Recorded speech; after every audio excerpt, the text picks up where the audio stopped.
사랑이 많으신 하나님, 온 땅이 푸름으로 가득한 5월의 5번째 날입니다.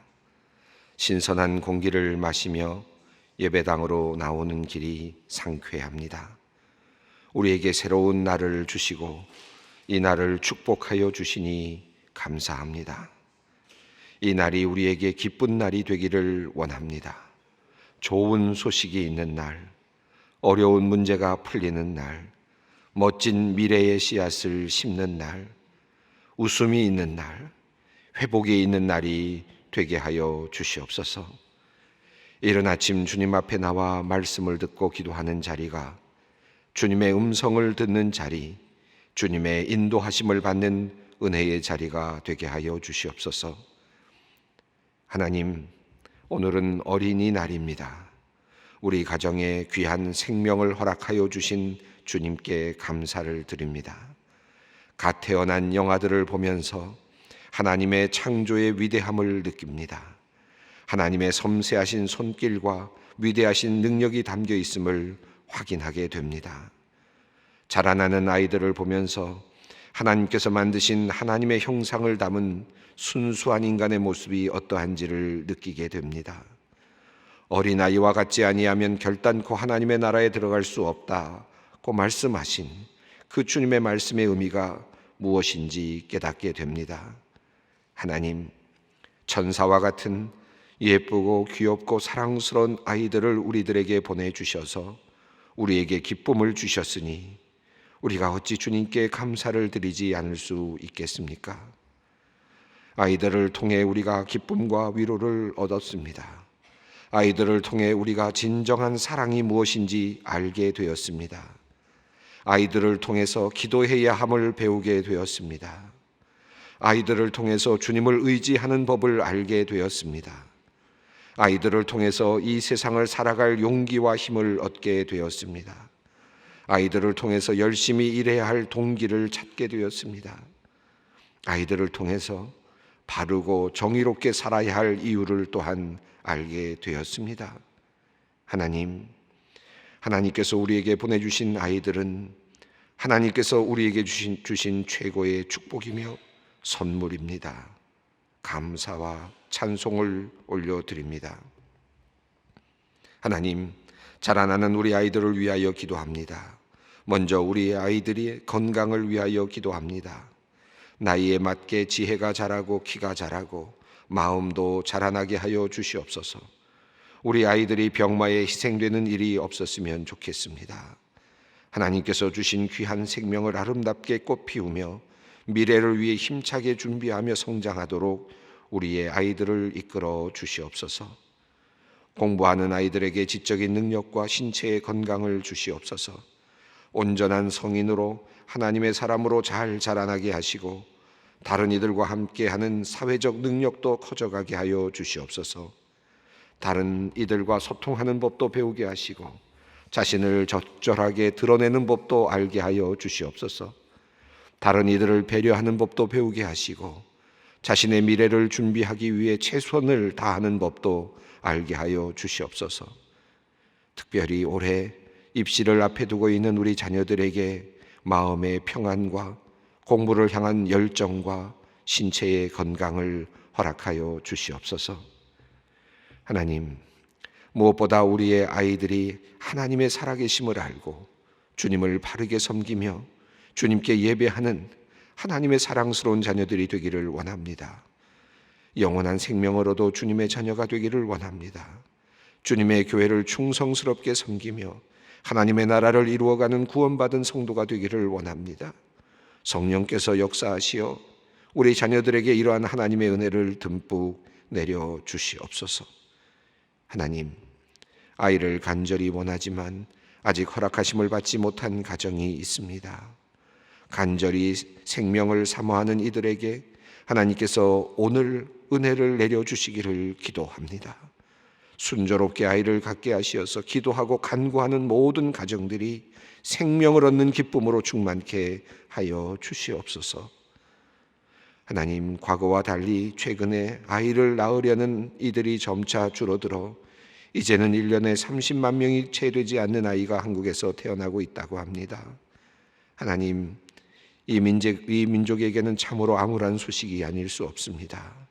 우리를 긍휼히 여겨 주시옵소서. 생명을 잉태하는 문화가 이 땅에 편만하게 하여 주시기를 기도합니다.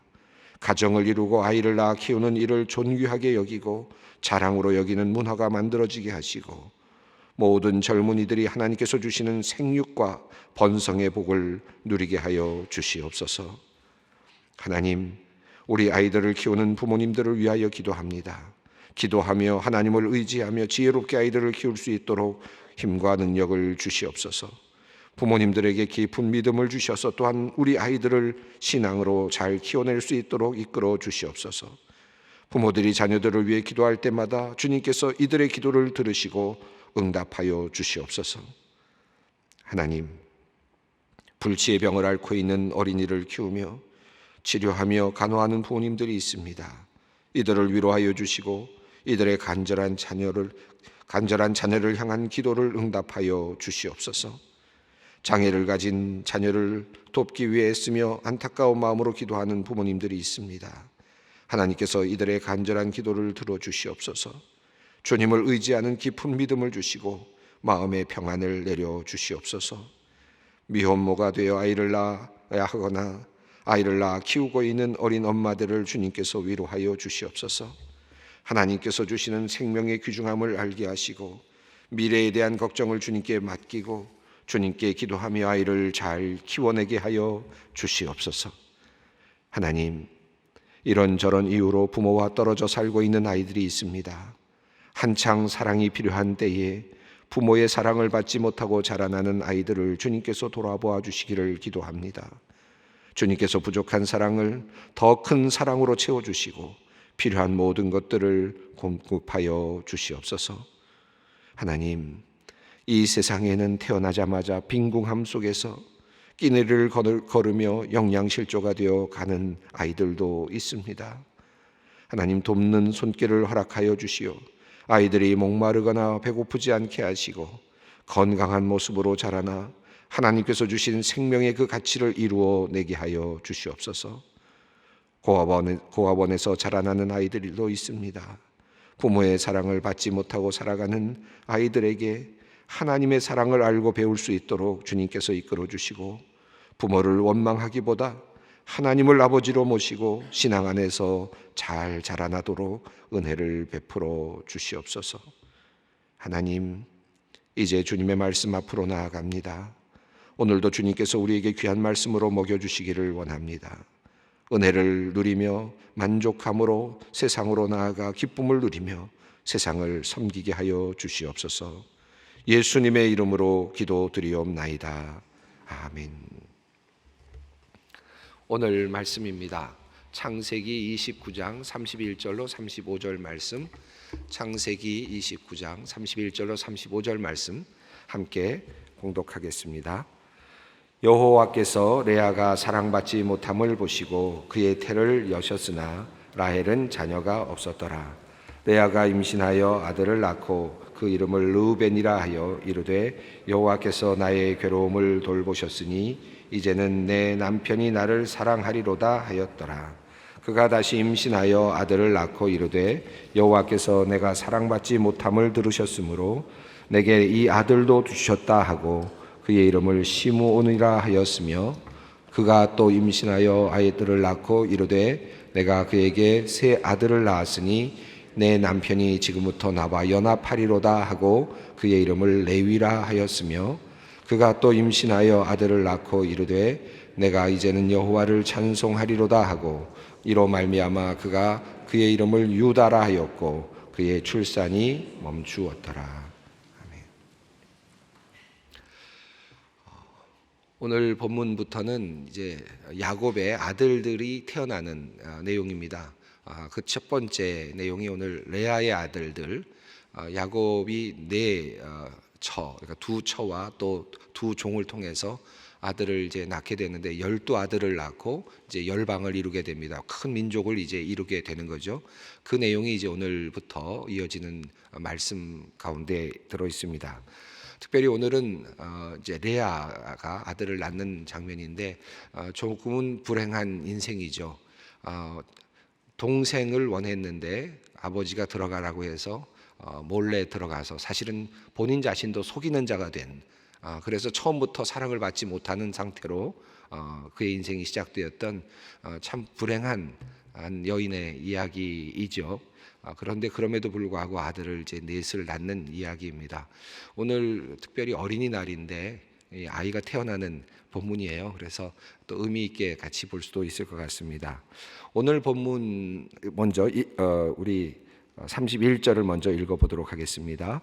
여호와께서 레아가 사랑받지 못함을 보시고 그의 태를 여셨으나 라헬은 자녀가 없었더라. 이 여호와께서라는 표현이 등장을 합니다. 여러분, 근데 여호와께서라고 하는 이 말씀이요, 우리가 읽어 내려가는 중에는 그저 짧은 자주 나오는 말씀이잖아요. 근데 야곱의 인생을 통해서 본다면 야곱의 인생에서 바로 앞에 나오는 여호와께서라는 주어가 나오는 곳이 어디인가 하면 베델에서 여호와께서 야곱을 만나시는 장면입니다. 그리고 이제 처음으로 여호와께서라는 단어가 등장하는 장면입니다. 한 장밖에 지나지 않았기 때문에 별로 우리에게는 읽어 내려가는 사람들에게는 별로 충격이 없습니다만은, 그러나 우리가 시간의 흐름을 보면서 하나님의 등장이라고 하는 관점에서 본다면 꽤나 긴 시간을 하나님께서 침묵하셨다 하는 것을 볼 수 있습니다.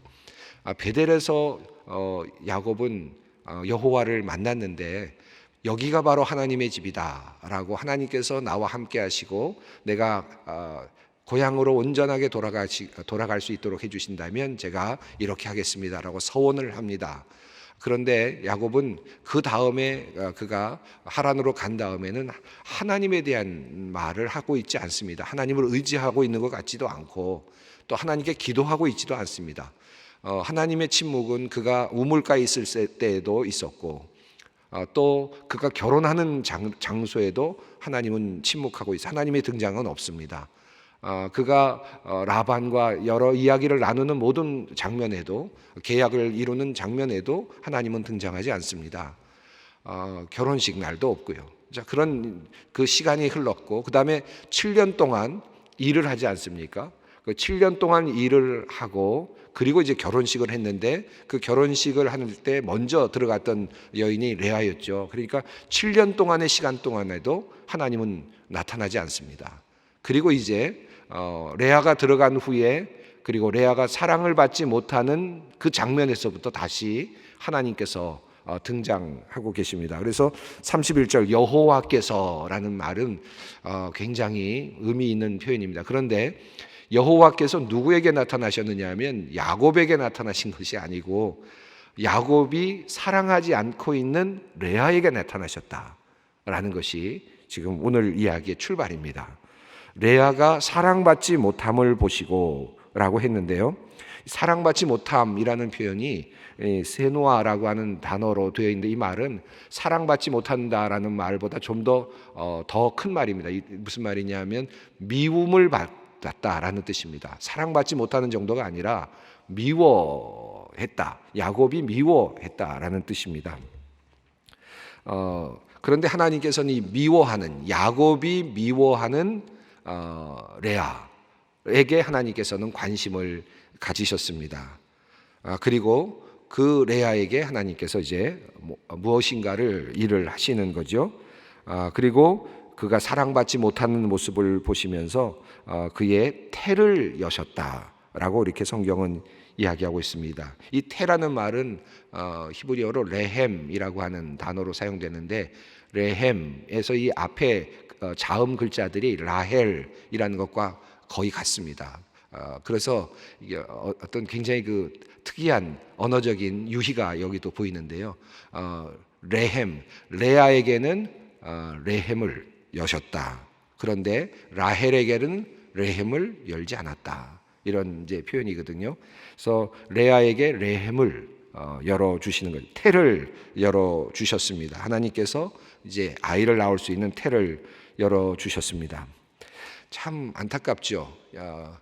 저는 이런 생각이 듭니다. 라반이 속인 장면을 보면서 이 집안에 이 거짓말과 속임의 DNA가 흐르는가, 하는 그 생각이 들어요. 여러분, 먼저 속였던 사람 누구였습니까? 실제로 속이자고 했던 사람이 누구였죠? 야곱에게 속이는 것을 잘 모르고 있었던 것 같은데, 그때 아버지가 속겠습니까? 라고 이렇게 이야기를 할 때 먼저 아버지를 속여야 하려고 했던 사람은 누구였습니까? 자신의 남편을 속이려고 했던 리브가였죠. 리브가의 어떤 속임 수가 먼저 있었죠. 그리고 나서 모든 일들이 엉클어지고 말았습니다. 결국은 야곱이 고향으로 하란으로 돌아갈 수밖에 없는, 하란으로 가서 피신해야 될 수밖에 없는 그런 상황이 됐습니다. 며칠만 있다가 와라, 형의 분노가 풀리면 돌아와라 라고 했는데, 그곳에서 또 그의 남매지간인데, 라반과 리브가는 남매지간인데, 이 라반이 또 야곱을 또 속이는, 그래서 형제가 다 속이는 사람들입니다. 리브가도 속이는 사람, 또 라반도 속이는 사람이죠. 야곱에게 입장에서 본다면 어머니도 속이는 자고, 그리고 또 삼촌도 속이는 자입니다. 근데 리브가가 당한 것을 보면, 리브가가 자기의 남편을 속였는데, 그리고는 이제 야곱이, 사랑하는 야곱이 곧 돌아오기를 바랐는데 그만 하란에 가서 어떻게 됐습니까? 삼촌한테 속아서 7년을 있게 됐는데, 근데 그때까지만 해도 괜찮았어요. 그것은 라헬을 얻기 위해서 충분한 가치가 있다고 생각했을 것입니다. 그런데 레아가 그만 들어오는 바람에 항의를 하게 되고 다시 또 7년을 일해야 하는, 그래서 또 속아서 결국은 이 리브가가 남편을 속였던 대가는 톡톡하게 그만 받게 되었습니다. 그리고 결과적으로는 아마도 성경의 흐름상으로 본다면 야곱을 만나지 못하고 아마 죽지 않았을까 하는 안타까운 모습을 볼 수 있죠. 이 라반의 욕심, 저는 오늘 이야기의 흐름 속에서 저는 이런 모습을 보게 됩니다. 라반의 욕심이 사랑하는 딸 레아를 그만 불행으로 몰고 갔습니다. 라반은 왜 레아를 그곳으로 집어 넣었을까요? 결혼의 장소로 그를 밀어 넣었을까요? 레아가 뭐 아무런 능력이 없어서, 결혼할 만한 능력이 없어서였을까요? 그렇게까지는 아닐 것 같아요. 살아가는 모습이라든가 모든 모습을 보면 뭐 정상적인 삶을 살 수 없는 정도의 그런 모습은 아닙니다. 눈이 좀 잘 보이지 않는다 하는 그런 정도의 이야기지만, 그렇다고 완전히 보지 못하는 것도 아니었습니다. 아마 이렇게 아름답지 못한 정도, 뭐 이런 정도이지 않았을까 생각이 드는데, 라반이 자신의 첫째 딸을 다른 또 남성에게 또는 적절한 사람에게 그의 행복을 위해서 그를 보냈으면 어땠을까 하는 생각이 드는데, 라반은 욕심을 가졌죠. 야곱을 붙잡고 싶었던 것 같습니다. 야곱을 붙잡고 싶고 야곱의 노동력을 더 얻고 싶었던 것 같아요. 7년이라고 하는 노동력을 더 얻고 싶은 그 욕심 때문에 레아를 사실은 상품처럼 내놓은 거죠. 암양, 암소라는 이름을 붙였던, 딸들에게 그런 이름을 붙였던 바로 그 라반의 욕심이 결국은 자신의 딸들을 그만 불행으로 몰아넣고 말았습니다. 우리가 옛날엔 특히 이제 그런 분들이 참 많았어요. 요즘은 이제 그런 분들이 참 거의 없다고 생각하는데, 부모의 욕심을 위해서 자녀들을 결혼시키는 그런 일들이 참 많았죠. 과거에 여러 뭐 체면을 위해서라든지, 또는 뭐 어떤 여러 가지 어떤 정략적인 이유로, 또는 뭐 부요함에 관련돼서 뭐 여러 가지 이유로 인해서 자녀들을 이렇게 결혼시키는 일들이 참 꽤 있었던 것 같습니다. 그런 경우들이 바로 이 오늘 성경에 나오는 이런 경우가 아닐까 싶어요. 그런데 그만 그것이 잘 되는 경우도 있지만 자녀를 불행으로 몰아가는 그런 경우들도 참 많이 있는 것을 봅니다. 이 레아를 불행으로 지금 몰고 가고 있습니다. 또 하나는 이 라반의 이 욕심이 결과적으로는 사랑하는 두 딸 사이에 관계를 그만 망가뜨리는 상황이 되었습니다. 레아와 라헬은 이제 서로 질투하고 서로 싸우는, 사랑을 얻기 위해서 싸워야 하는, 그래서 결국은 시기하는 그런 관계가 되고 말았습니다. 이것이 라반의 어쩌면 죄라고 할 수 있겠어요. 원죄가 되는 거죠. 이 딸들에게는 참 안타까운 그런 아버지가 되고 말았습니다. 자, 이제 그래서 사랑받지 못한 아내, 오늘 주제는 그렇게 보아도 좋을 것 같습니다. 그래서 미움을 받고 있는 아내입니다. 사랑 없는 임신하고 있는 한 사람의 이야기가 32절부터 35절까지 이어지고 있습니다. 먼저 32절을 우리가 함께 읽어보겠습니다. 레아가 임신하여 아들을 낳고 그 이름을 르우벤이라 하여 이르되 여호와께서 나의 괴로움을 돌보셨으니 이제는 내 남편이 나를 사랑하리로다 하였더라. 이 르우벤이라고 하는 단어는 보라, 아들이라라고 이렇게 해석할 수 있겠는데, 하나님께서 나를 보셨다라는 의미로 보라라고 이렇게 본다라는 표현을 이렇게 사용하고 있습니다. 재미있는 것은 32절부터 35절까지 그의 아이가 태어나는 모든 장면에서 여호와라는 이름이 나오고 있다는 것입니다. 야곱은 그의 인생에서 여호와라는 이름을 아직까지 제대로 말하고 있지 않습니다. 특별히 결혼 생활에서 그리고 그가 살아가는 하란에서의 그 삶 속에서 여호와라는 기도하고 그리고 의논하고 그분을 의지하면서 가는 그런 모습이 보이지 않아요. 그런데 레아에게서 이제 여호와를 의지하는 모습이 나타나기 시작합니다. 레아가 하나님을 잘 알고 있었을까? 그것은 뭐 우리가 판단하기 어려운데 어떻게 그가 여호와를 분명히 알게 되었을까? 이것도 우리는 분명하지 않습니다만은, 그런데 레아는 이제 여호와를 찾고 있습니다. 그의 불행이, 그의 슬픔이, 그가 사랑에 대한 갈구가, 그의 사랑에 대한 갈구가 지금 하나님을 찾도록 만든 거죠. 그래서 그가 여호와께 가까이 가고 있는 것을 볼 수 있습니다. 남편은 자기 자신을 가까이 하지 않지만, 그리고 남편은 자기 자신을 미워하고 있지만 그것이 도리어 한편으로는 약이 되고 있습니다. 주님을 찾는 거죠. 여호와께 나아가고 있습니다. 그래서 여호와께서 또 그를 지금 불쌍히 여기시고 긍휼히 여기시고 계시는 것을 볼 수 있습니다. 그래서 레아가 처음으로 아이를 임신하여 아들을 낳았습니다. 이름은 르우벤, 보라, 아들이라 라고 말합니다. 이때 그가 마지막 부분에서 말하는 내용을 보시면 이제는 내 남편이 나를 사랑하리로다 하였더라. 꿈이 컸습니다. 그때까지만 해도 아들을 낳아 주었으니 이제는 나를 그래도 사랑해 주겠지라고 하는 그런 갈구라 그럴까요? 그런 마음이 있던 거죠. 그런데 이 사랑을 받았을까요? 이 흐름을 보면 사랑을 받은 것 같지는 않아요. 그래서 이때 32절에 있는 흐름으로 보면 괴로웠던 것 같습니다. 얼마나 미움을 받았으면 괴로움을 받았겠어요? 그런데 또 아이는 가졌어요. 참 얼마나 기구한 운명입니까? 사랑을 통해서 아이를 갖게 되고 임신을 해야 되는데 사랑이 없는 임신이었습니다. 정말 박대를 받으면서 미움을 받으면서 그저 아이를 갖게 되는 참으로 기구한 운명인데, 그래서 나의 괴로움이라고 표현하고 있고 그 괴로움을 주님께서 보셨다. 하나님께서 나의 괴로움을 보셨다라고 하나님과의 관계에서 자기의 괴로움을 지금 풀어내고 있습니다. 하나님이 나를 보신다 라고 하면서, 그러니까 그래도 나에게 이 아들을 주셨다. 르우벤, 보라, 아들이라 이렇게 표현했죠. 그러나 이제 둘째 아들을 낳을 때까지의 또 그 사랑은 이어진 것 같지 않습니다. 33절 읽어보겠습니다. 그가 다시 임신하여 아들을 낳고 이르되 여호와께서 내가 사랑받지 못함을 들으셨으므로 내게 이 아들도 주셨다 하고 그의 이름을 시므온이라 하였으며, 여기서 중요한 것은 들으셨다라는 말입니다. 시므온이라는 말은 들으셨다라는 말이죠. 자, 처음에 하나님께서 보셨습니다. 어쩌면 이 단계에서 이 레아는 하나님께 기도하는 법을 몰랐을 수도 있어요. 그래서 보셨다. 하나님께서 먼저 다가오시는 거죠.